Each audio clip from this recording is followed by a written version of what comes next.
right. How's everybody doing tonight? Just said I'll check back in tonight. Things are coming full circle. So we got wonderful Gavin Rashad coming on tonight. G Goot 2786 is his channel. Cash App Gavin. Glad that he's able to be with me tonight, and we're going to talk about a lot of things. I just got some breaking news a couple minutes ago that's probably be shocking some people. So when he comes on, I'll break it to him because he might not know as well. But it's very interesting. A lot of psyops, a lot of things going on. So we got to discuss all those topics. It's interesting. Hold on for a second.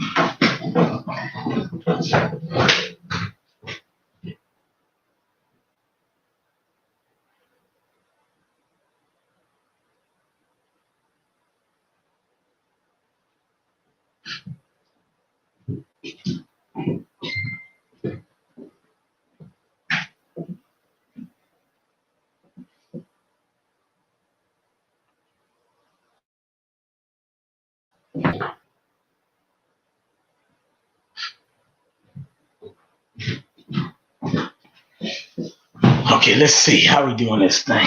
Okay, so while the psyops, all this stuff is going on, the first openly confirmed in the Senate probably about 10 minutes ago. That wasn't a topic of discussion, but I probably segment on right now that it is what it is. But yeah, we're gonna have to really discuss this stuff. I got a lot of people to call and stuff, but shoot, man. But it's on my website, kingbjmedia.com, and there's other articles in there that's posted. And some articles I posted that the censorship is at all time high, so I'm not gonna post certain articles. But this one I did post. Rachel or whatever the name is, right quick.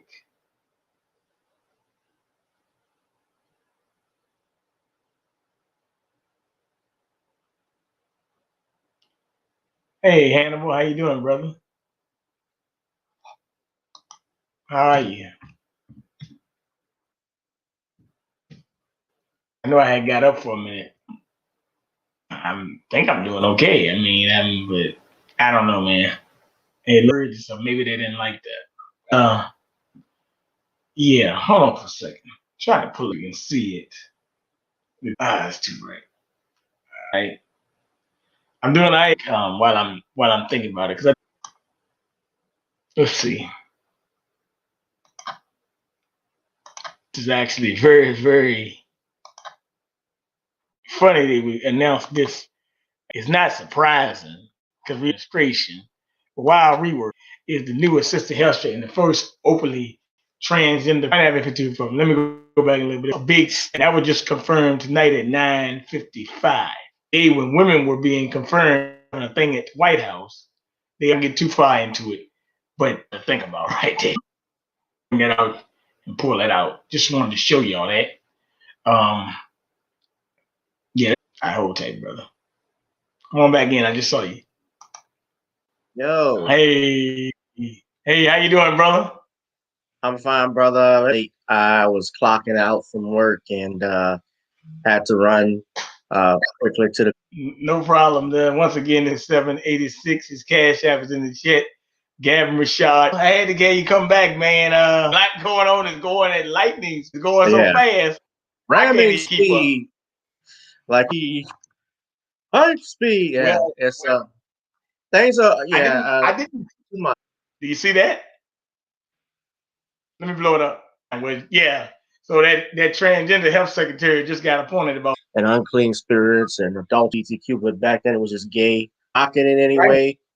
Right. I'll never forget where I ran for you to pay for a psychiatric evaluation, and then you got to tell him where your gun is. He said, "Stop." He's like, "I'm not for telling them shit." His words. They don't need to know that. If they know where That's your right. guns are, that means if they know where they got your guns are, that means they know where they can come take them at. Well, let's speaking of guns. Let's start with that. Actually, I kind of broke away because that just happened like 5 minutes ago, and that was part of the lightning speed thing I was saying. Why you distracted here, you distracted there. So the gun thing is another distraction. Distract what's going on at the border as well. To me, I will this. First of all, I don't know, but I'm sure that you shoot guns. I go to ranges and stuff. If anybody knows about active shooter is a drill. I've done it. That's they showed it in corrections. Active shooter's a drill, man. So if you look at those pictures of that, what happened? I'm looking for Oh, blood and everything on those bodies, man. well, I we mean, talking about in Atlanta, or we talking about I'm Colorado? looking at Colorado. I'm looking for blood, man. It's a weird scene there. Well, Something it sneaked to high heavens, and the next day he comes out and says, "We need to pass gun legislation." Sound like a complete psyop and a complete um, circumstantial event. a false flag. Yeah, false flag. I've never done. Okay, so you've done an active. So what you're saying is you've done an But active they trained us shooting. how to. They trained They us in it. train you all I to would do that. actually. This is when you. Yes. This is when you were a correctional officer. Yes. This is when you were a CO. Okay, so they Yeah. train you to do that. Yeah, I. Yeah. Well, my thing is that this is in Boulder, Colorado, where this happened, and Yeah. remember back in the '90s when it was Columbine. I believe that was in Colorado as well, if I'm not mistaken. Am I right? Yep. Okay. Yep. So, and then in 2012, what's up, D Bailey, Hannibal? Shout out to the chat, Mr. Edwards. And then Yep. in 2012, when it was the Dark Knight movie, it was Aurora. It was Aurora, Colorado. Yep. The American people, yeah. So, and it's interesting, just the interesting footnote that all of this stuff is happening in Colorado, just like with Atlanta, you know, um, that area where that shooting took place is coming out now that massage parlor or those massage parlors were being investigated for prostitution rings. So that shooting might have something to do with it because how they were able to get that guy and said they saw him on the camera and then called the state police and called him and he had to pull over, right? Telling him to Yep. pull over and so forward. And they caught him on a interstate. That seemed like it was that in and of itself makes me seems suspicious. And I don't know if it necessarily had to do with them being Asian per se, but maybe the stuff that they were trying to do and say about him having a bad day. He was like that police chief who said that up in Atlanta, or he was the second in command that said that he was having a bad day and he had sexual frustration pent up. They always make the white boy look like he's mentally unstable or something's wrong with him. Which is You interesting. haven't They're seen not him. trying to call him white no more. Yeah, Well, they the ain't one trying. in Oh, the Atlanta. guy in Colorado ain't trying to call white. They saying he's Syrian. But okay, yeah, you talking about the guy in Georgia? Okay, my fault. Yeah. I'm about the guy in Atlanta. Yeah, the guy in Georgia. And you got what gets me is that you got Keisha Lance butt bottoms talking about how we got to protect our Asian community. We can't tolerate this. This was the same woman who, back last year, when Atlanta was on fire, when Rashard Brooks got killed, she was urging black men to be calm, condemning them for looting and rioting, talking about how you got to protest peacefully, show up to the polls, show up and vote. Voting ain't going to solve this. Voting, the hell with a vote. A vote does not solve 400 years of oppression. It's not going to solve that. It doesn't solve it doesn't solve the lack of black wealth in our communities. It doesn't solve us being sick because when you put these politicians in office and you vote for them blindly, like so many of our Negro elders want us to do, and they do that, I think, without a care in the world. Well, they take you for granted, and they know that your vote, they got your vote in the back of their hand. You have no leveraging power. You have no power once you give that up. But if you hold it and tell them, well, these are the things you want, and create a pact with them, then they will remember you, and then they will fear you, and they will respect you. We don't have that here in this country. So, this is not going to solve anything. Yeah, and I'm thinking more and more people, Bernard, are starting to wake up with all that's going on. More people are starting to see this stuff. Uh, that transgender thing that you're talking about. That doesn't surprise me that Rachel Levine was sworn into the Senate or elected, given who our current president is right now and the You want to know agenda. something? You want to know something that's interesting? You had two Asians, Tammy Duckworth and another one named Holland, I think, that told Biden that if you don't put no more Asians on these committee boards, we won't confirm your nominees. And they went and confirmed two of these people in the into roles. They said that you got black caucus that got roles, and there was no Asians on the board for the first time in 20 years.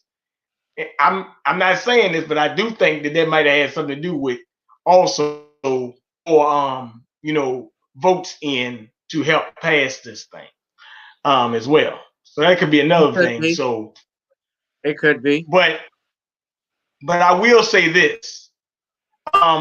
Now that you bring up the Asian massage parlor, and they were talking about sex, we know what goes on in the Asian shops. You can get this in a barber shop. So that brings Robert Kraft back into question from 2.5 years ago. Remember Robert Kraft, the New England Patriots owner?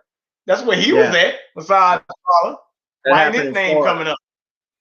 Yeah, Yeah, his name should come I up. remember We Kraft. they going off on Deshaun Watson. What about Robert Kraft? Yeah, you want to talk? Let's talk about that for a second too. But Robert Kraft, that happened up in Florida. I remember that exactly, and his charge got dismissed. They null pros that for whatever reason. I think they got it dismissed on a technicality that it happened, something wrong with the evidence and so forth.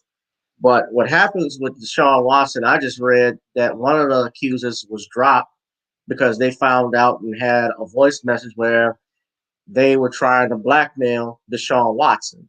And with Watson, remember, he was about to leave, was demanding a trade from the Houston Texans uh, Yep. earlier this year. He was demanding a trade. The Texans are 4-12 because they were even talking about him possibly coming to the Saints to take Breeze's place. He was talked about for a minute. And then all of a sudden, you see these complaints starting to pop up one by one. And it's interesting that not one of these women initially filed any type of police report. They have no criminal complaint. They filed a lawsuit with this lawyer, Tony Busby. Busby is friends with Robert McNamara, with the McNamara family that own the Houston Texans. Houston. Yeah, Houston Texans. That's the team. And remember, McNair was the one, the old Bob McNair, he was the one that made the comment, we can't have the inmates run the asylum.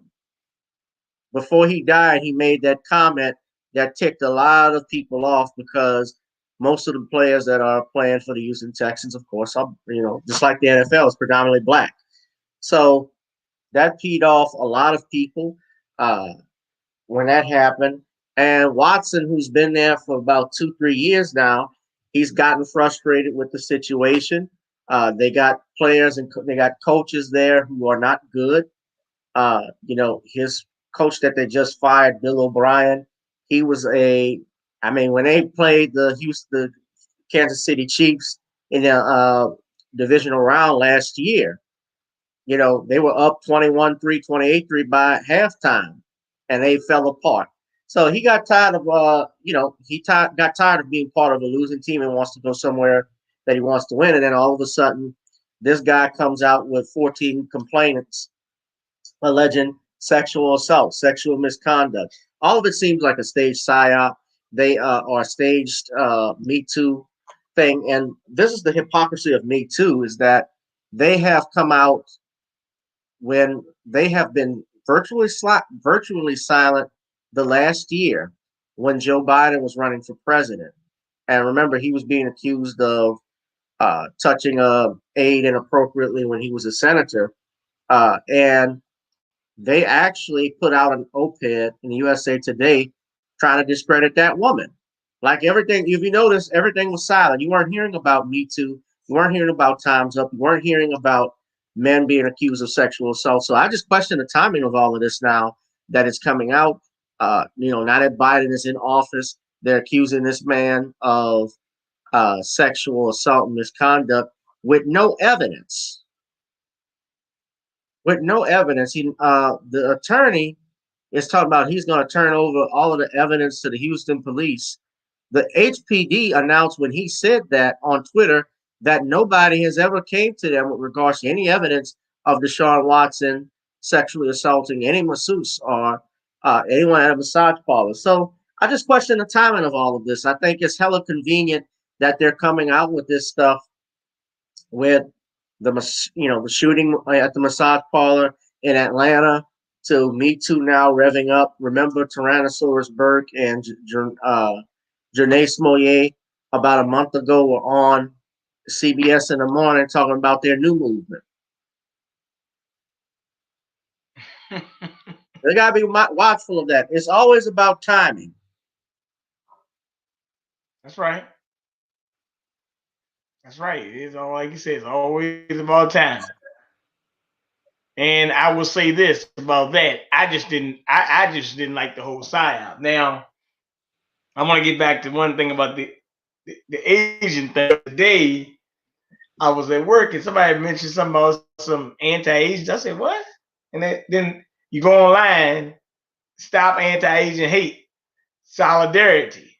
Now I think I was on Bishop's show and I was saying they got this thing called Stop AAPI, Stop Asian American Pacific Islander Hate. It's a nonprofit group. It just was started last year, by the way. Yeah. And it's for emergencies on Asian Americans. As a matter of fact, let me see. Can I pull it up right quick? Hold on one second. Let me see if I can get it. Don't forget, Bernard, who your vice president is, because she's Asian American. Yeah. Now. Yeah, and a matter of fact, they actually admitted it the other day, and I had a lady tell me, "You were right, BJ. She's an Asian." Well, yeah, she is. I said, "Oh, she was back during election time. She could be Asian and white next time, something like that." She'll be clobbering Asian. Yeah. I told her, "Don't worry about it."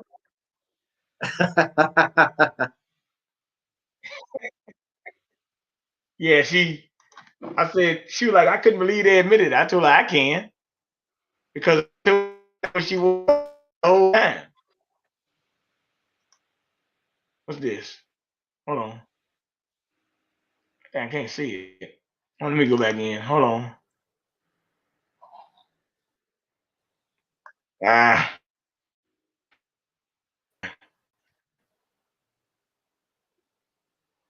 got it. Hold on, I'm coming. Yeah. All right, this shit. All right, that's the page. This is a page. Got a database to show hate crimes against Asians. Stop AAPI data. If you can see that. So they got a whole page for this stuff, right? So they got a watchdog group. And if you see, it says community fact sheets, Cambodian Americans, Chinese Americans, Hong Kong Americans, Indian Americans, Japanese Americans, Koreans Americans, Lithuanian Americans, Pakistani and Vietnamese Americans. And this will show you where do the 1.7 million Asian undocumented live. So this website gives you the data on them and it tells you, and this is what I was telling this lady, Asian doesn't mean Chinese and Vietnamese and Japanese. It also means Indian, Filipino, Cambodian, big country. But this think tank is in California, in San Francisco. This is where this thing started.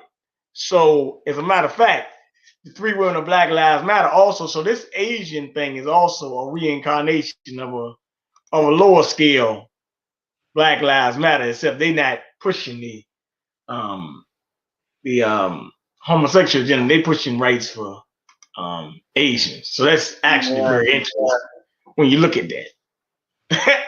So that's just something to think about. So I'm like I say, you're a lawyer, and I just asked you a question.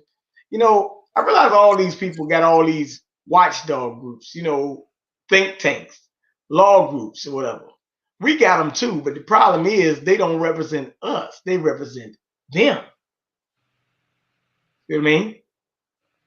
When you So, say, well, the thing is, certain you got to remember, groups, a lot of the black, quote unquote, civil rights organizations, some of them are tied, a lot of them are tied to corporations.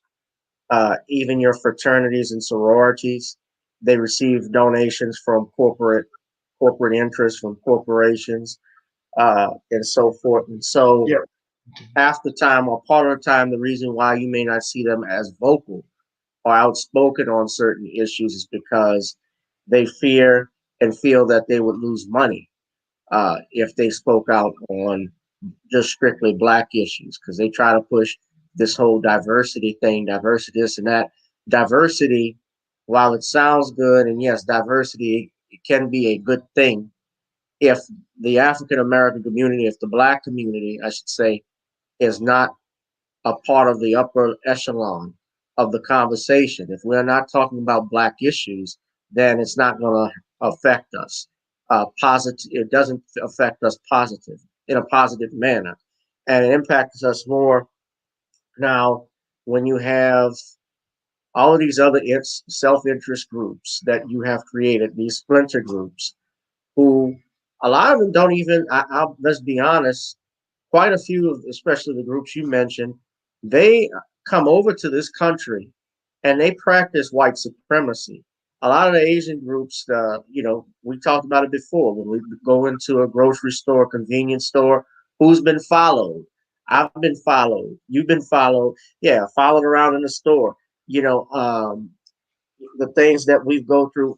But yet they set up their shops and businesses in our communities, and we patronize them. We support them. We support their children. We put them through college. We even support the other family members overseas. They make enough money to bring those family members overseas, and guess what? They will set up another business, Bernard, in another black area. They yep, do this stuff. They do this stuff, and I fault. It's partly. It's also our fault because and especially this is why I get hard on the elders, is that they never taught our generation exactly how to be businessmen and businesswomen, where we actually can own and operate our own businesses and actually own the land that we put those businesses on. Because that's even more important, because when you own a shopping center like what brother Nipsey Hussle was trying to do, or that he did do actually up in Los Angeles in the Inglewood area, and got that shopping mall, got people paying him rent. That's a license to print money. And now he dies under mysterious circumstances. And it's right around from that area in that town. Remember, they just built that new Los Angeles stadium for the Los Angeles Rams. So, things like that, it's hard for us to try and acquire wealth. Things can be done. It's not hard, excuse me, but there's a lot of loopholes that we go through that other groups don't go through. You know, those guys don't make a big fuss like the Asian community over certain things, because they know they can be sent back at any moment. They got a green card. Black Americans don't have that. We were born here. yeah. I can So understand they're that. not going to start no trouble.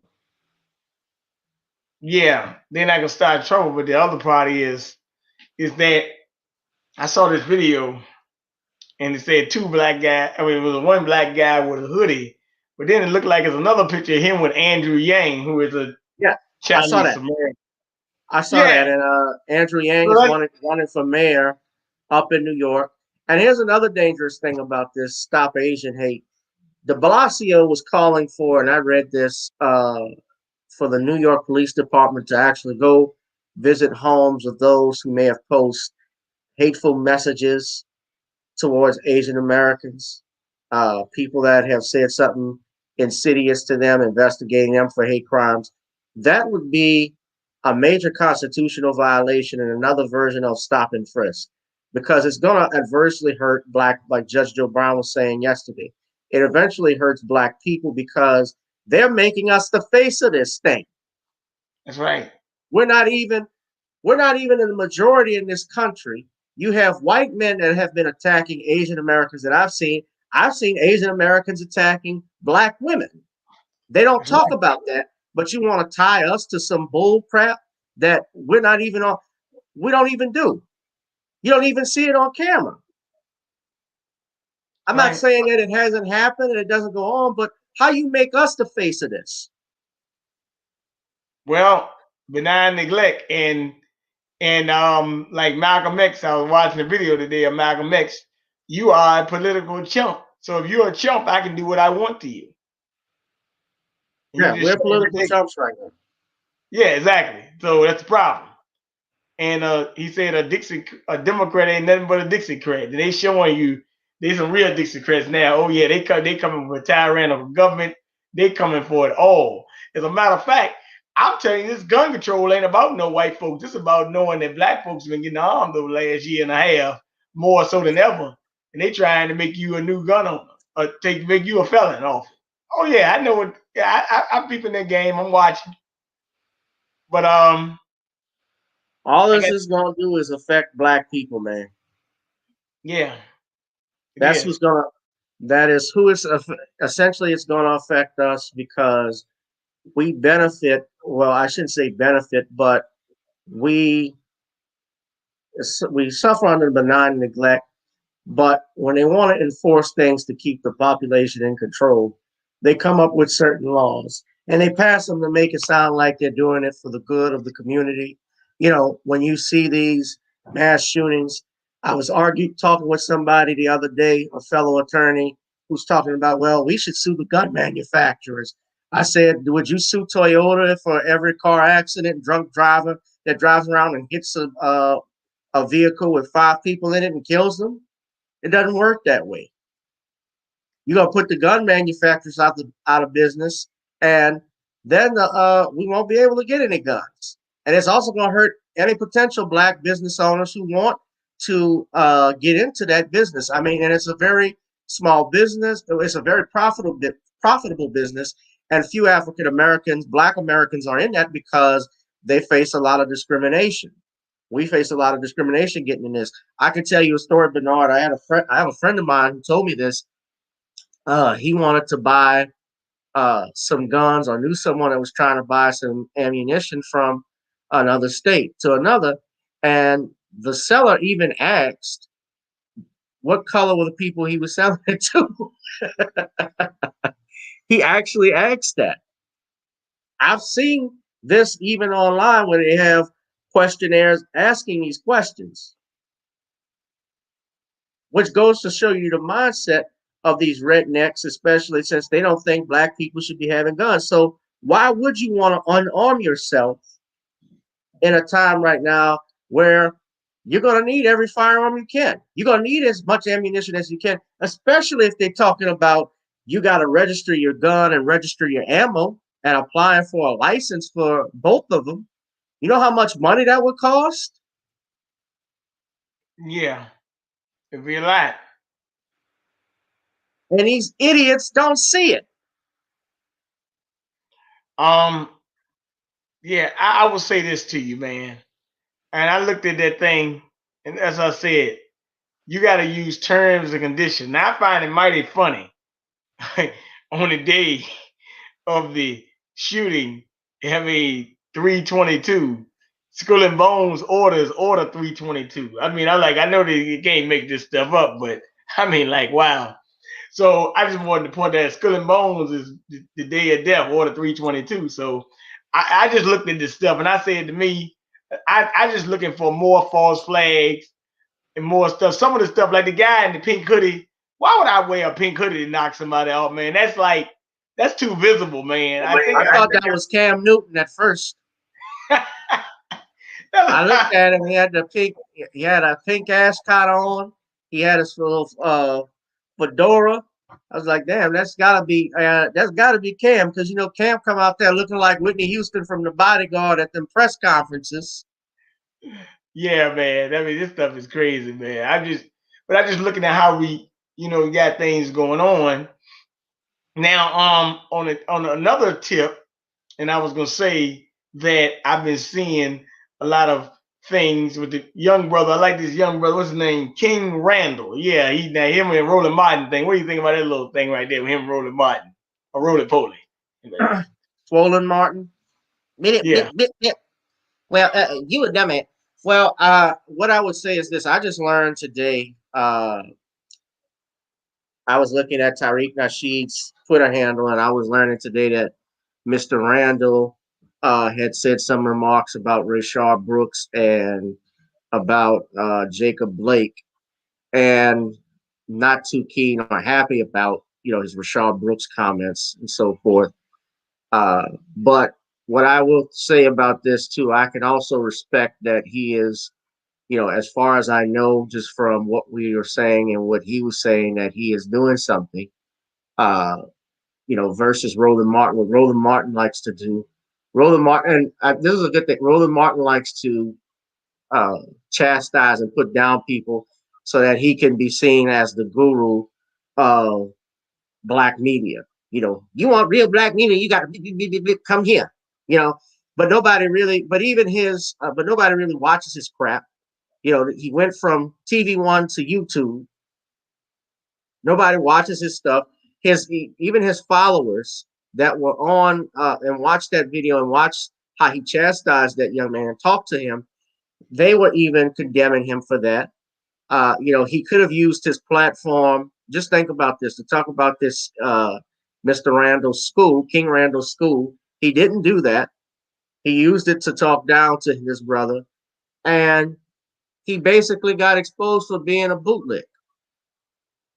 Yeah. Doesn't he always? I mean, he's already exposed himself as a bootleg, but people see it now even further, because what he's basically is fighting for is to be is to be the talking piece for the Democratic Party. He wants a job back on MSNBC. He wants his job back on CNN. And that's the stuff that he's doing, because CNN and MSNBC and those channels are leaning towards far left politics, and the far left we know right now is absolutely crazy. They're filled with nut jobs. They're filled with nut jobs. And Roland Martin, what's interesting is that he doesn't condemn. I've noticed how he sets his platform up. He'll have two people who agree with him, who are who coon just as much as him. Like I saw Monique Presley. I used to admire Miss Presley as a lawyer, but lately she's been saying a lot of bull snot about black men, especially when that Meghan Markle thing was going on. I didn't like that. You bring on a lesbian, some bull-hating muff diver that doesn't like brothers. I've seen him do that. Hey, it is what it is. And you bring on another man who might be moderate in his views, like the lawyer he had on. Remember what he did with Dr. Umar Johnson? Yeah. And he got exposed on that. And he had all of those two, individuals. He had those two individuals, the lesbian and the black conservative. He was called a coon. Umar called him a coon. And he does coon a lot. And you also had the lawyer, that brother, Mr. Bolden, I think his name, who was at least professional enough to have a conversation. And he understood where Umar was coming from, some things he was saying. But when you get somebody like that, you get Roland Martin, who uses his platform to try and attack people. This is not the first time he's done it. This is the same guy that a couple of weeks ago, he defended Biden and Harris by saying they can't talk about racial issues, but yet, Negro, you the one asking the government for more money for black media so they can give money to you. And on top of that, how you going to say they can't talk about race? They're doing it now with the Asian groups. He's passed executive orders. Mm-hmm. I laughed at it. He's a damn hypocrite. I thought it was kind of entertaining, to be honest with you. Yeah, well, he's a jerk. I met him. Roland Martin is a jerk. Well, yeah, he came down here one time last year. Jerk. I would tell it to his face too. Well, you know what he's about. Now on the you know what he's about, and then on top of that, let me just say this as well. You know, I think that remember what happened in 2016 when he got caught giving Donna Bazile those answers to give Hillary Clinton for the debate. That's right. You know something I saw today though that got me kind of crazy. They say Kamala Harris and Bill Clinton gonna have a talk for Women's Empowerment Day on Friday or something. I'm like, when did Kamala Harris and Bill Clinton become to be talking for women? This got to be a sick joke, right? This is a sick joke.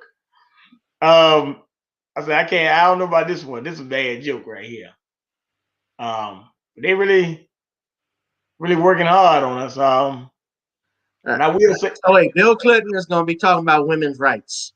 Yeah, they had the soccer woman up there today. I think her name is Rachel. She got a funny name. Raspiel. I know you're talking about. Yeah, she's a lesbian. They had them talking in the White House today about equality in sports. They need more weight rooms and stuff. Also, it's a team in the NCAA tournament. Nobody watch. Not to interrupt you, but look, nobody watches female sports like talking about it. I don't get it. Nobody watches. Nobody cares about the WNBA. Yeah. Women don't even watch the WNBA. That's right. I mean, and neither do men, hardly. Who wants to see Joanna? You want to see Joanna, man? No, I don't. Joanna, man, I don't want to see it either. I don't like seeing that. You know, and it's not like they don't have a career. I mean, are they going to make? But let's rewind this, Bernard. When you're talking about monies and so forth, especially with athletes, a bulk of the money that athletes make, like LeBron and Michael Jordan and those guys, they did that from endorsements. That's right. From salaries. Your salaries, especially if you remember back in the day, NFL contracts, when the NFL just started, as well as even the NBA, a lot of those guys were working two jobs. They were working two jobs. They would play the NFL on Sundays, and then they would go to work, the next day, Monday through Saturday. They worked two jobs to support their families. So they weren't pulling out millions of dollars like they are today. The reason why they do it now is because as like the NFL being a tax-free organization, they have a 501c3 status. They also get a lot of TV time. There are advertisers that pay because Americans, I don't think they like it now. The rate has gone down as far as people who watch sports, but people don't watch football like talking about it as much as they do. But I can tell you, compared to the WNBA, more Americans will watch football than the WNBA. More advertisers will give more monies to the NFL than they would the WNBA. That's just the way it is. It's just like professional bowlers. As a professional bowler, I like bowling, but they don't make a lot of money. They may make it a check, for each, if they win a championship, they're looking at maybe winning like $20,000 at best. Some might have gone up, but I remember back in the day when bowling was even more popular in the 80s and 90s when it was on air on ABC. I know if you remember that stuff, but they used to make Tournament of Champions, Firestone. You had sponsors that would put out big money. If you rolled a 300 game, you would make $100,000. It's Well, about it's about an audience. It's about putting butts in seats. yeah, and they can't do it. I mean, I think they might get 11,000 fans to come to the game, if that, probably less than that sometimes to come to a WNBA game. So, you probably got more people watching the college women's basketball tournament than the WNBA, to be honest. Yeah, no doubt. More people.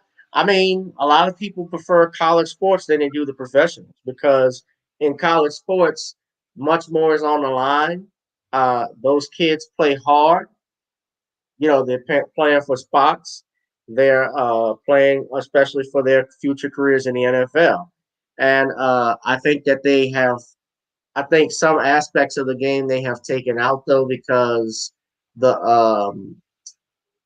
helmet to helmet shots and so forth, and they do direct review of it. Some people get tired of that. I get tired of it. But overall, the show has not things have changed. Things have changed to this point. So more people are watching that than they would a WNBA or a women's soccer team. Now, if you're talking about the United States, if you're talking about the Olympic Games, yeah, I'll sit there and watch the women play volleyball. I watch them do gymnastics. I like that, things of that nature, dive in things of that nature. But I'm not interested in WNBA. Who does the United States send when they want to play basketball in the '90s? They sent their best players, the Dream Team, Barkley, Michael Jordan, Magic Johnson, Larry Bird, Charles Barkley, Hakeem the Dream, things of that nature. Yep. Well, Those, those guys, they sell tickets. yeah. I'm gonna bring something else up. So I haven't had you on in a while. So there's been a lot of stir lately because Roland Martin actually did bring Tamika Mallory on his channel, and they've been chastising um, Samaria Rice, which is Tamia Rice's mother, about her statements about them capitalizing off um, the people's pain and suffering That while dude is an getting a-hole, donations. man. Hmm? He's an a-hole. Well, yeah, but it's not just him. It's Willie D and others. I mean, a lot of people have been hopping on the board and attacking her instead of For dealing with the what? fact that she laid down. Attacking her for what? They didn't lose a child. She did. Well, they calling her an agent and all this stuff because she's saying that they clout chasing Willie and D stuff. called Willie D called Tamir Rice's mother an agent. Willie D, uh, so what is her name? Alina Abdullah, who is a biracial mulatto. Tamika Valley did come on Roland Martin's program. She just trying to defend herself. But it was among others. I mean, Sean King. They've been taken to the Malcolm side. X. Yeah, they've been even either they've been calling her an agent or they've been saying that they've been rushing to defend Tamika Mallory, Milestone, so forth, and Sean King and Ben Crump. They've been rushing to their defense instead of dealing with the facts that she laid Now down. look, So, Samar, listen, she's 100% right, as well as with Michael Brown's daddy. These people make money.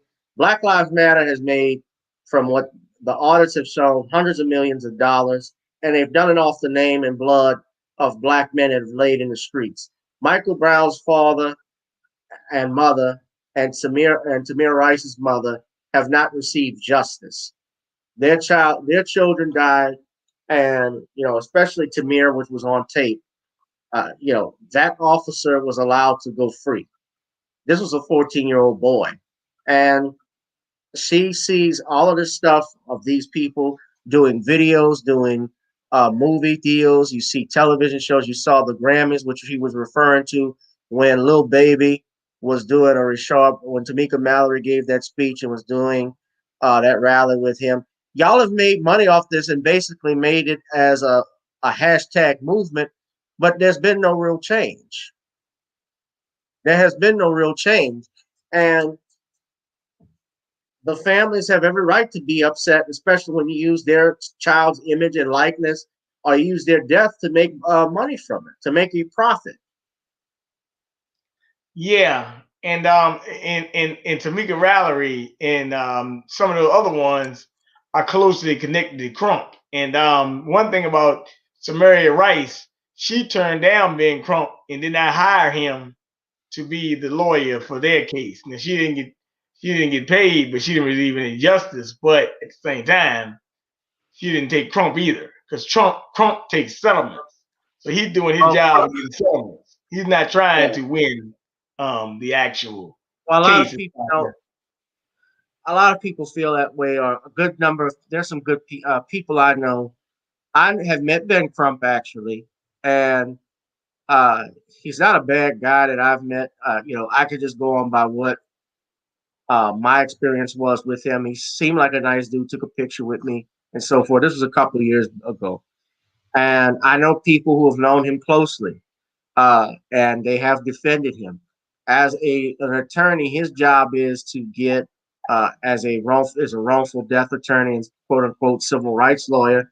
He gets these settlements and suits, these settlements from these lawsuits for the families for deals that he works out, and the families hire him. The families, we complain about it, but look, the families keep hiring him, and I think his job basically, he may work as the public mouthpiece with some of these things. But I would say this: I would like to see, and I have not seen this, where he actually will go to trial. Bring these, even if it's a civil case, because he doesn't handle the criminal aspect of it, but as a civil attorney, that he would bring these cases to court, a lawsuit, so that we could see what transpired. If we can't get quote unquote justice in a criminal proceeding, let's see what happens in a civil proceeding. Because in a civil proceeding, you can bring all of the stuff out that transpired uh, on the day of the event. And there's no Fifth Amendment protections with civil suits. Look what they did with OJ. OJ got found not guilty, but then he gets slapped with a wrongful death lawsuit and found liable, even though he didn't commit the murder, because it was a different courtroom, different burden of proof. But this is the type of crap we deal with. And she has every right to be upset as a mother. Going back to some more, I think his name is Samira Rice. Yeah. Yes, she has every right to be upset, as does Michael Brown's family. Remember what we said: Black Lives Matter has come out that it is a front for transgender LGBTQ uh, priorities. It's a front for that. Their mission statement says that. Their mission statement stated that they were against the heterosexual hierarchy. That's They're right. against the nuclear family. They think children could make their own decisions. Mm. So keep in mind, The comments. that's stuff they support. I Bring a told him, class action. Mm. what would they, well, you got to have a class action lawsuit. Who would be suing who? Yeah, answer that question, Robert. Against Black Lives Matter. Yeah. You see what I want to see what he put in there. I think that's what he may be referring to. You'd have to have grounds for that. I don't know if they have used Michael's image in any way, shape, or form uh, in regards to that. If they have a succession or that has been opened up and the estate may be controlling that, I'm not sure.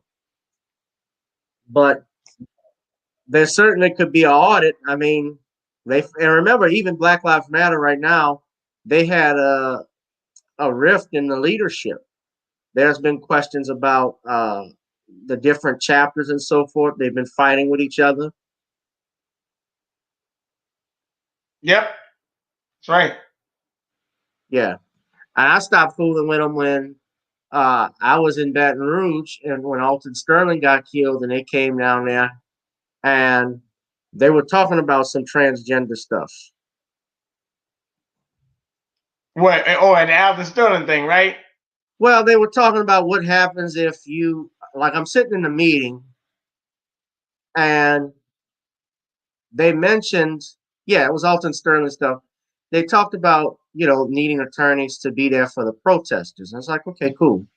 So I go there in the meeting and I'm sitting down and the speakers are talking. And then the next thing we're talking about is what happens when they go to jail.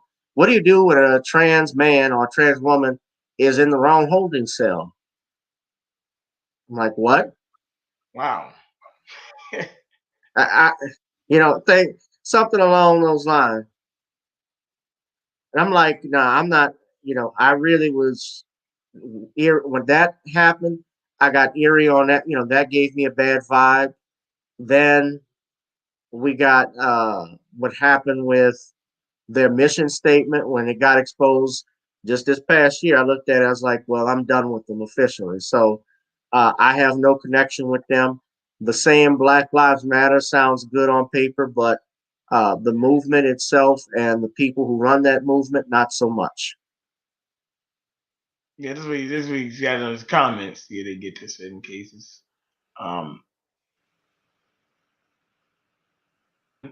Yeah, you know what? Yeah, Gavin, this guy, he asked a question. I'm just asking how much time you have. I know you just get on work and stuff. I mean, this guy actually wants to know, can he call in? I told him if you want to call in, you can do it. I mean, well, if You you do it, feel like call taking, in. yeah, You do call in. See if they yeah, got get to with yeah, certain cases where I'm these gonna let him officers call. feel. I'm gonna let him call in. Let me put the number in the chat for him. Let's see, 757-986-0160.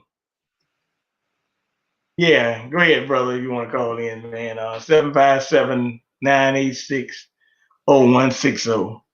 Yeah, but I just view it like I just view it in a topic of you know that we just got to watch these people, these crisis acts, these false flags, and everything that's going on. If we don't, they'll get us they'll they gonna drag us through the mud, man. But I do admit that some people have came to me and finally admitted to me, BJ, you was right about these people. I was wrong. I don't really take closure in that, but I do understand that people starting to wake up and smell the coffee. So that's a good thing in some context. People are starting to wake up and realize that. They said, they said, somebody told me, well, it's only been, he hadn't been in the office 4 years yet. I said, shoot, he's not even gonna make it 4 years. Shit, he fell down the steps last week and he just told Kamala Harris, you take control of the border issues. I'm not gonna be on the border. That's you. That's your job. You take care of the border. So they actually naming it the Biden Harris administration now. So that should Yeah. tell you Well, they something got right problems there. with the border down there too now with the kids stuck there because it even happened under Barack Obama's administration. The kids that get stuck there, it wasn't just Donald Trump. They made it look like that. Yeah. That wasn't the Yeah. case. Yeah. Yeah. But it just goes to show you, Call in if man, you that got call in. yeah. Yeah, I told him yeah, go ahead, Hannibal, that's what you want. Go ahead and call in, brother. I mean, um, you know, but yeah, like I said, man, we just have to just watch how they handling this thing because the more they handle this thing, we gotta, start making some moves. That's why I said, hold on, let's see what this is. Call in. Yeah, that's somebody calling. Yeah. Oh damn. Who's Hold on that? for a second. Hold on. Yeah. Go ahead, brother. All right. See, what I was saying is a lot of the time, a lot of these cases where they mishandled, these people's cases, you could bring a class action suit against the judicial system. And I think this is the order for us as black people to justice. This is one of the routes that we're gonna have to go at because we have to show and prove, like, hey, look, y'all saying that, we are all humans. We are all one. We have this unity under the Constitution, but then we see where, if a white cop shoots a white person, and if that family chooses to go after them, they win their cases. But why is it when a white officer goes after a black person and he kills a black person, why is it that these families is cases? What is going on here? So I think, if we go that way, that's not we actually get some type of justice in the system. Because when you look at George Floyd, look at how, look at what we did. We went through here, we tore up all of this for George Floyd and what's that other girl? Breonna Taylor. And okay, but them families, they got broken off. Well, what about the thousands of other families that haven't been touched? And, they're losing their cases, and they're losing their cases to where, you can't even bring these cases back in the courtroom because the first thing they going to holler is double jeopardy. So, it's got to be a way where somebody for actually come together and show and prove that the judicial system is failing black people. Okay. That's all I want to say. You can't. Well, let me address that. Yeah.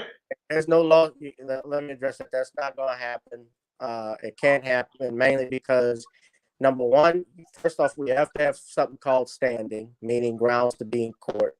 When you say mishandle the cases, there are laws that, of course, protect you. If you're talking about, I know you're not talking about malpractice or anything, but you can't sue someone you can't sue the government for mishandling a case, or prosecutors that choose not to prosecute. Prosecutors have discretion to bring whatever cases that they want to trial or not. So that cannot happen where they're going to sue them for that. If you want to bring a lawsuit, for instance, now, if you were trying to bring a lawsuit against the police departments, or if you're trying to bring lawsuits against, somebody, even a judge, for instance, that had racial animosity of that nature, if you can prove that there's a pattern of discrimination in the way, for instance, how traffic tickets or even how police officers handle searches and seizures, you can bring lawsuits on that ground, but not just something because, well, they chose not to prosecute. Sadly doesn't work that way. Okay. You got that? And that's what I was saying. When the mishandling, yes, they get discretion, but the discretion that you're talking about is immunity. They get immunity, and let me go in a little deeper than that, because a lot of people don't really understand when you say discretion, exactly what that is. See, you have what they call, when you say mishandling, okay, mishandling means, okay, well, I didn't bring in this evidence at this time because I felt like, I didn't have it in my possession, or I felt like that, the evidence that I had was irrelevant. That's a form of discretion, which is a form of mishandling, certain cases. That's your interpretation. That's your interpretation of mishandling. What we define as mishandling a case because it didn't go our way. It doesn't work that way. What we're talking here, a prosecutor by law, as you even stated, they have discretion. And police officers, of course, they have immunity when they handle obviously types of shooting. A lot of us don't know. The problem is that we don't know the law in terms of how things work and why things go this way and that way. Like what happened with Breonna Taylor, the reason why, although these officers lied on getting a warrant and they lie all the time, I knew from I knew from the get-go they were not going to be prosecuted not just because the type of attorney general that they had up there, but even if they're executing a warrant, and if they have something what's called, any of those officers had good faith in the execution of that warrant or whatever it was, they had a right to be in there as much as uh, Mr. Walker had a right to be in there with his gun, which is why he wasn't prosecuted. And you had a judge like Alu Stevens who saw through the BS and decided, you know what, or dismiss this case. You see, we need judges like that because Judge Stevens actually up in Kentucky, he stood up against Jim Crow style practices and jury selections. See, stuff like that was important. We have to have things. So if you're talking about voting, I'll vote for somebody who's going to fight for me like that. No, it's not. It doesn't work that way where we can just sue people because we didn't like the way they handled the trial or the fact that they chose not to bring charges. That's just the way it is, sadly, of how they have the laws in place, how prosecutors do business, and they've been doing it for a long time. The main thing we can do and something we would do, I mean, Daniel Cameron, or people call him Camecoon, I think they need to do everything in their power next year to make sure he's not reelected. Whenever his AG spots are up, or even to recall him if they can, they should all look at that like they're trying to do as governor in California. Get rid of these guys. If they're not doing anything, get rid of them. Yeah, and I understand about probable cause. In Breonna Taylor's case, the police did have probable cause with them their discretion, so they acted in faith. But what I'm trying to make clear to people is, when we talk about the police and their discretion, if you're walking down the street, it's one thing for you to walk down the street and the police pull you over talking about you fit the description. That, and yeah, because this happened to me, so the first thing I did was, before I overreact, I stepped back and asked him what was the call. If I fit the description of what you're saying, then you have to tell me what is that makes me fit this description. But one thing about me in this particular incident, they were looking for somebody with a ponytail, but yet you pull over me and I got a bald head. You see what I'm saying? Well, let me correct you. And I think that's part of. Yeah, go ahead. Let me just make this point, and I'm not giving out legal advice. It's not I'm giving out opinions on my knowledge of law as an attorney, and just for the record, this doesn't create an attorney-client relationship. I got to say that whenever I'm online or I'm on the air, because they try to get you in trouble with stuff like that. But when you say probable cause and reasonable suspicion, those are two different things. When you have reasonable suspicion, that's when you want to make officer make the terrorist stop. When they start asking you questions, and, because if they have reason to believe based off the facts and circumstances that criminal activity is afoot, whereas with probable cause, you have to have probable cause to make an arrest or to execute a search. So what they like to do, especially when you said you got pulled over, were you walking? Where are you from? Where did this happen? I'm San Antonio, baby. San Antonio, all right. I got family that live out in San Antonio. Okay, cool.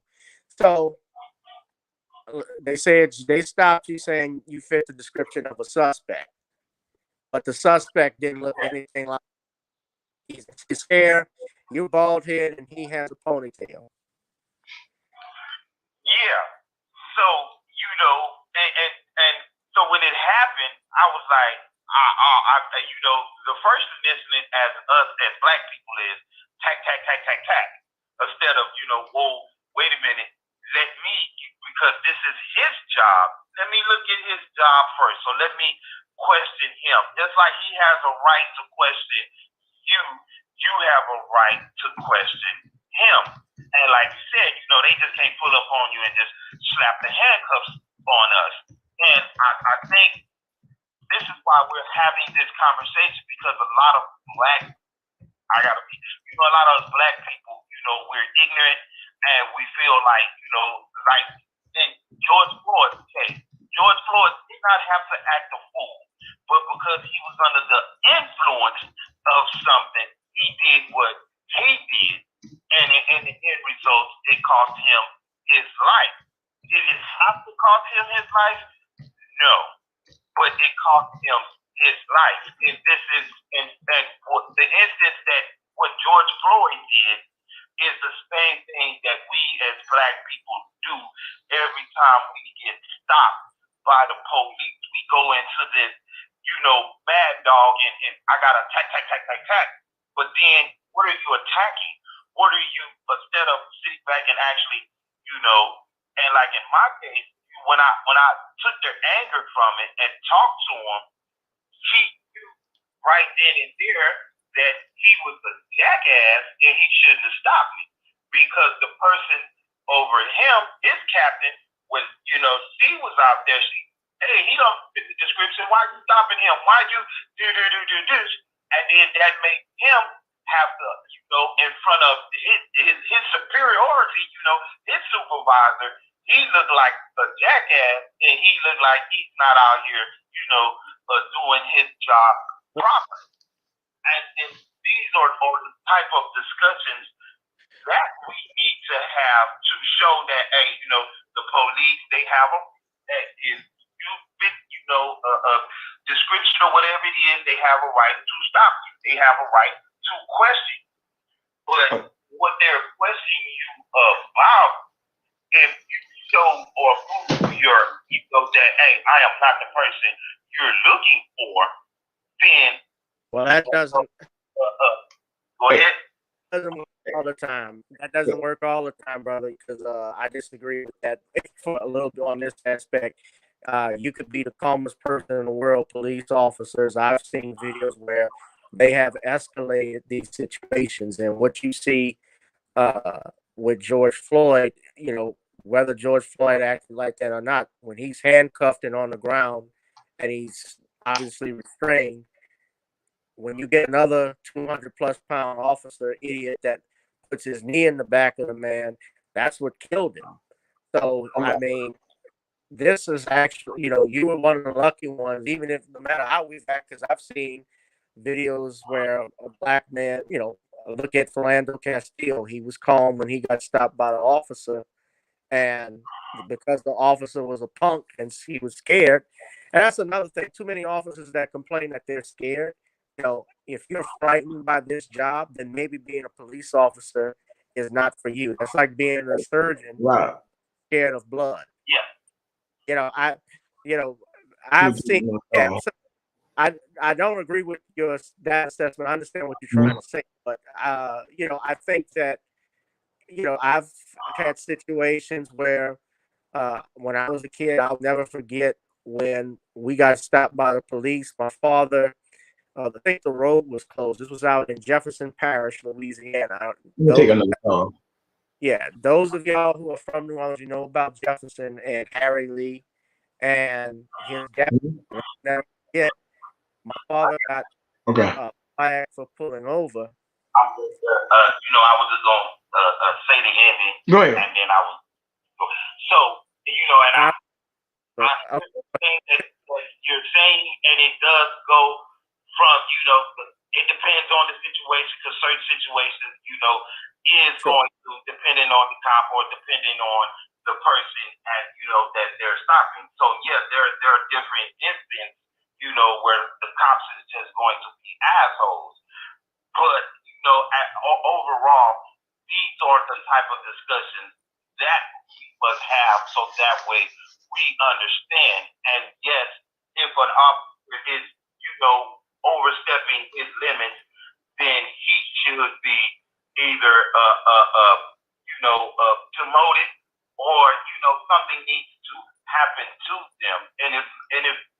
and push comes to shove, even a lawsuit. But what we have to stop saying is they get immunity. Everybody gets immunity for mishandling people. And that is the problem that, attorneys and everybody else just refuse to say. So I'm out. All right, brother. That was good to go. Gotcha. Right. Take your time. Yeah. Yeah, he just wanted to know some stuff, about, probably some legal stuff or whatever. But he wanted to also, he's I met with him in San Antonio. I met with him in Houston. He's a good brother, so he always gets stuff. He's got a good peace treaty out there. He's got a good eye on the mark for reparations and stuff like that. So also in the Bishop. huh? Bishop. Oh, good evening. Oh, you definitely. Yeah. Also in the city of Evanston, Illinois, they did say they gave out black residents reparations, but actually it was $25,000 toward a down payment or a housing grant. Based on housing grants, yeah. It's not excited about. So I was actually, I don't know why they labeled it that. I mean, if you want to label it that, but actually that's it was more like clickbait because down payment or how you give me the down payment and both. Yeah, give me both of them. That's what I said about that situation. But that's me. Yeah, I saw it. I think it's much ado about nothing. It's not. They call it reparations, but it's truly not a reparations thing. It was just a grant that they were giving. I guess if you want to say it that much, like a scholarship, old time scholarship for blacks. For housing and so forth. So that's where that will go to. Well, yeah, and I'll say something about it because to me, it looks like to me with the housing grant, and I thought about this thing. It's $10 million, and I'm gonna have to look at the population of that town and stuff because I've been to Chicago, and but Illinois is liberal, and a lot of places it's liberal and really, really white. So Evanston, Illinois sounds like a small town. I have to look up the population of it and find out about it before I see that. But $10 million, $25,000 grants. That's barely touches the surface, brother. I just gonna say that. But if you get a housing grant or whatever, also I'm gonna have to go look at the language more because every time they say black, it turns out to be people of color and so forth and so on. So you gotta watch all the terms and languages because they had said they were giving money to Tuskegee University in this COVID-19 relief bill. But then there was another topic. The section said money for Asian and Pacific Islanders, studying Native American language, and all this other stuff. So when they put these stuff out there, you always got to watch and see what else they got in there. But speaking of that, what did you think about these stimulus? I'm telling you, if you came to Richmond, man, they got the mall packed like it was Black Friday last week, man. I said, God damn, man, they can't wait to spend that money, right? Yeah, yeah, somebody said something. I think it was, we were just talking on Judge's show, and they were talking about how he went into a restaurant, and they said that the restaurants were packed where he was. I knew people, once they got that $1,400, they would go spend it. We're going to use this money up and then spend it on stuff that is, that is expendable. So I really didn't think too much of it. My position on it had been they can certainly give American people even more than that. Remember something, this bill, this package, they had in the works. They could have done this earlier. But Nancy Pelosi and Mitch McConnell, and all these other senators, Kelly LaFleur, whoever they are, Chuck Schumer, all these guys, they waited to do all of this before the election was complete. They wanted to wait till afterwards. and we should have complained about that beforehand. We should have done something beforehand, man. So they've been spending, and the stimulus package in and of itself, the monies that is being allocated, we know are, I've looked at it. 900 million is going to Native American groups. It's a spending package. It's not it's a spending package, and it's got a lot of pork in it. Remember, initially it had a lot of pork in that. Yeah, and it still has a lot of pork in it now. Actually, to tell you the truth, Disney got bailed out. A lot of companies got bailed out. Actually, Disney, news networks and stuff. Because believe it or not, news networks are dying into they're getting outdone by some of us. Yeah. So that makes me happy to see that some of us are actually kicking them in the ass. Very interesting. But we're gonna have to keep on putting the pedal to the metal. I've been posting a lot of articles on my website, kingbjmedia.com. Some stuff that I know they're gonna censor. I just go ahead and put it over there. I don't even worry about them censoring it over here. So that's what I've been doing. I've came to a reality in my life that some people will not listen to you, no matter how troubling it is. And you can warn people, you can scream, shout till it all hang out, I guess, and people still won't listen. So when you find that out, you sit back, you take a deep breath, you meditate, and you just say, hey, whatever happens, happens. I was here to warn you, but I gotta, make sure that I'm, gonna stay up because, hey, look, if I tell a dog, hey man, don't go there. It's a bear back there. The dog go. It's the dog's fault for going that way to get smacked by the bear and killed. It's not mine. Well, all you can do is keep doing what you're doing. You're doing a great job. People are listening to you. People are calling in, and what you're saying essentially is the old adage: you can lead a horse to water, but you can't make him drink. Yeah, I was thinking. I thought I was leading them to the water hole, but hey, I just want to say one thing, brother.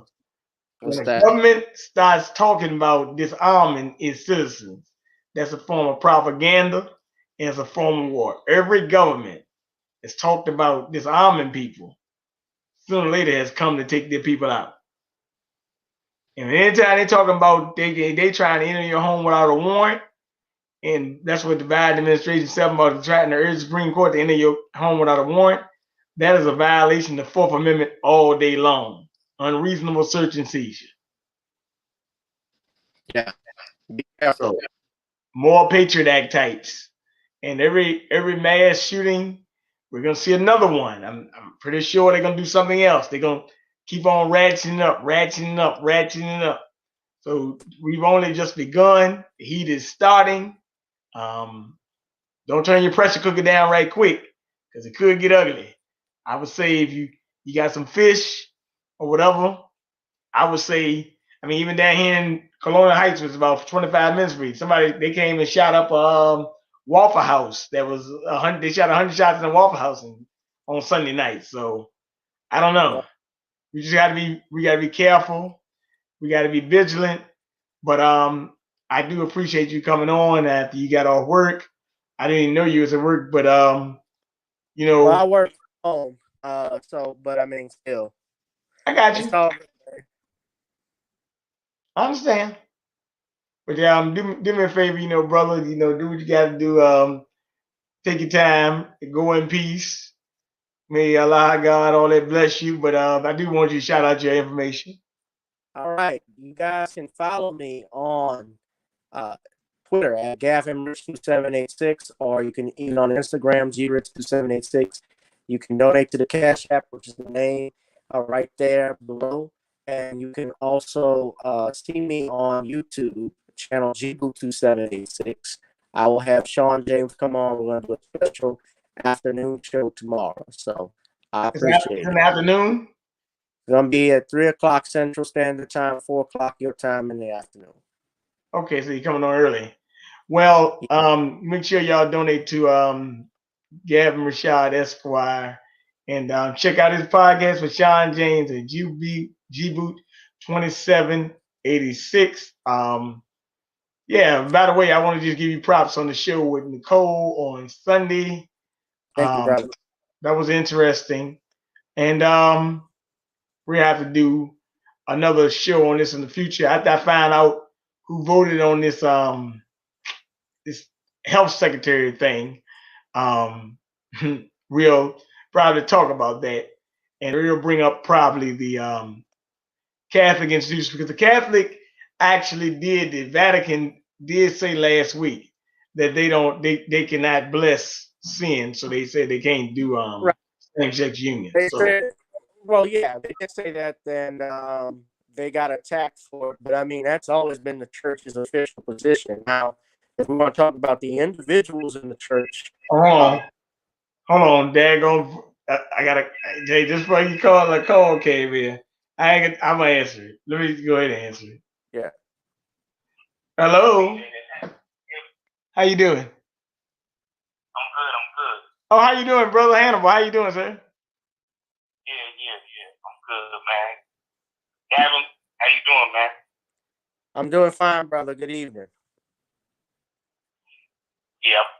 Like the content, always watch whatever. And just want to speak on the Roland Martin situation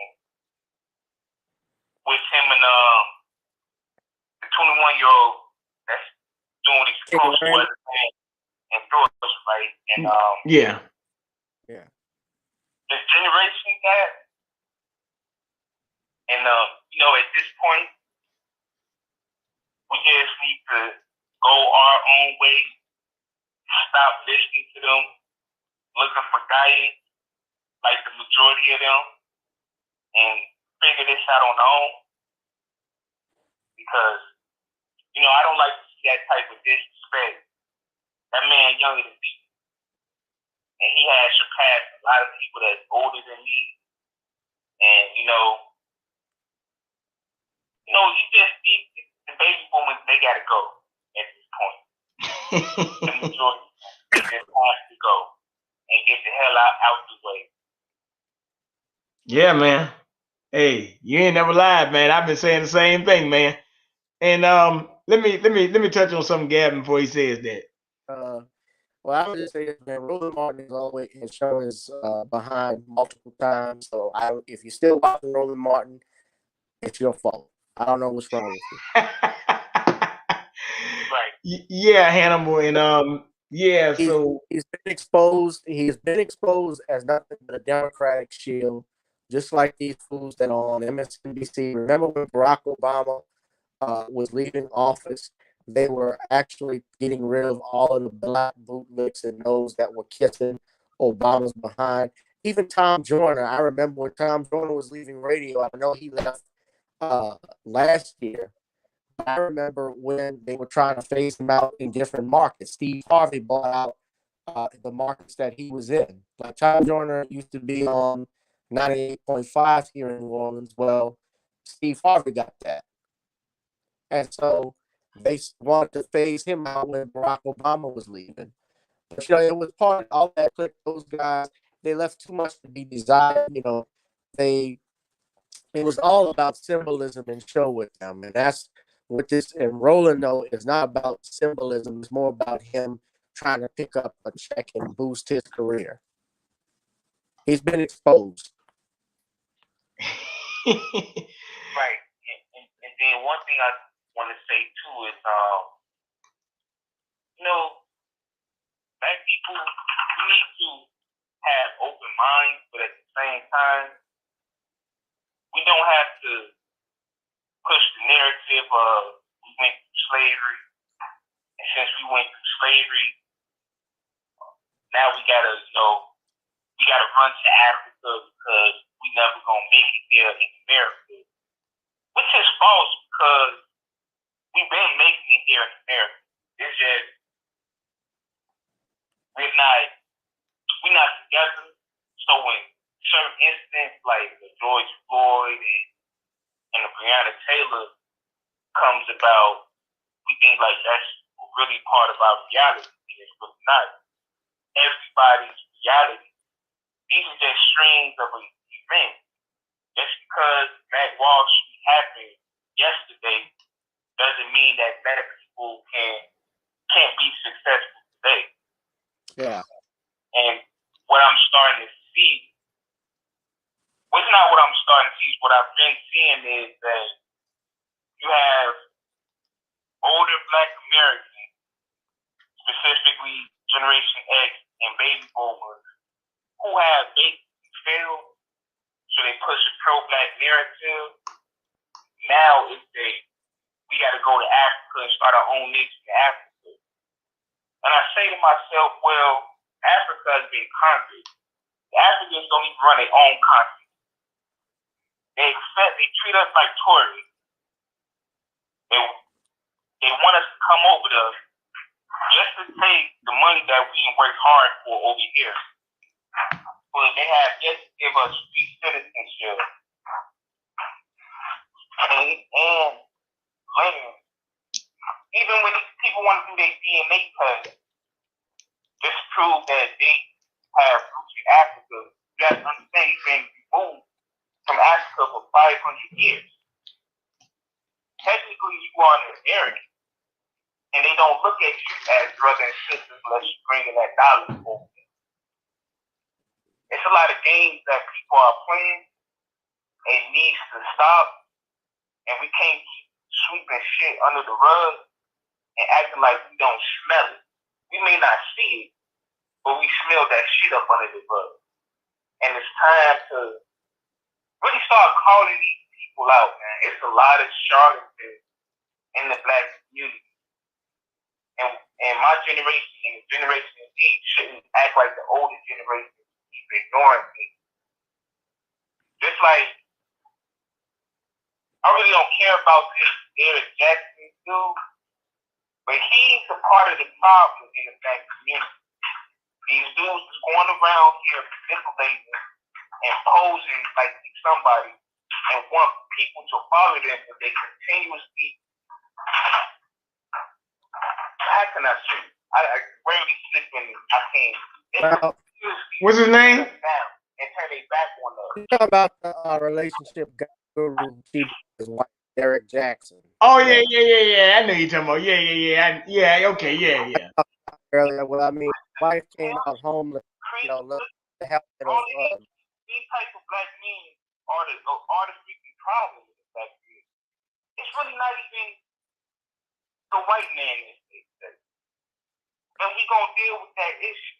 But we have to clean up house first before we sit up here and say that we gotta run to Africa and we gotta continue to march. And a lot of Black men are too accepting of everything too. That's one thing that I'm tired of seeing. We don't have no type of integrity at all. There's a difference between what I'm saying and what charlatans like Derek Jackson is saying. See, he say these things about Black men to bash us and to get attention from women. What I'm saying is cut the bullshit out, have principles, stand on it, and have some integrity. I guarantee you this will solve a lot of problems with Black men. And a lot of these witch doctors claiming they cure AIDS and all this stuff, and then he dies in a whole other country with 40,000 in his pocket. Like, stop following behind this crap. Yeah, I get it. Everybody talking about chakras and all this bullshit. And you wonder why we still stuck in the situation that we're in. Because we're not taking nothing serious. And we still complain. All that Black Lives Matter thing, it has to stop. But what I see is it's the older people that's pushing it and they flunkies. That's why this stuff continues to go on. But I don't want to. I think. I just want to get that out there, and I'm gonna let y'all finish the show. Oh yeah, man. Now let me say something to you right quick. Let me say something to you before you leave, though. I'm glad you said that.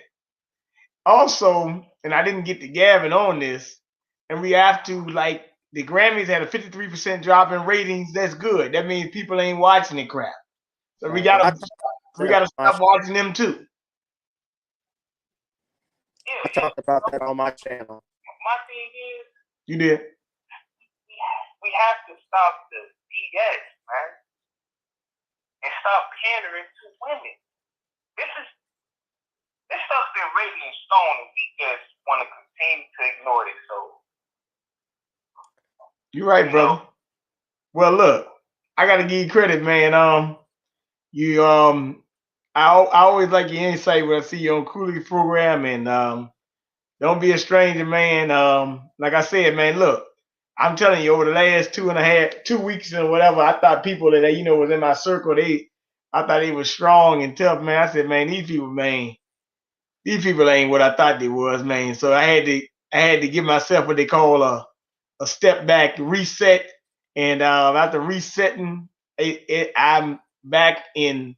I'm trying to get back in high gear, and I'm about to come fast, and I'm coming hard. So I thank y'all for always calling in and talking to me, man. It actually take a lot of it make you let you know you ain't by here by yourself, but it also lets you know that the people that you thought was with you, they really they're bystanders, man. So right, like I said, like character and integrity. You have grown men in their 40s. They are so accepting of the fairy boys and the rainbow movement. And these pro-black. You can't build a nation with rainbow people in your nation. I like that. It is impossible. A nation is man, woman, and child. That's how you build a nation. That's right. That's all I'm gonna say, man. You take your time, brother, and Thank you, go in peace. Yep. Thank you. Yeah, Gavin, that was Brother Hannibal. That was a great call. I just want to let you know, man. Yeah, I do appreciate you. Like I said, one more time coming on.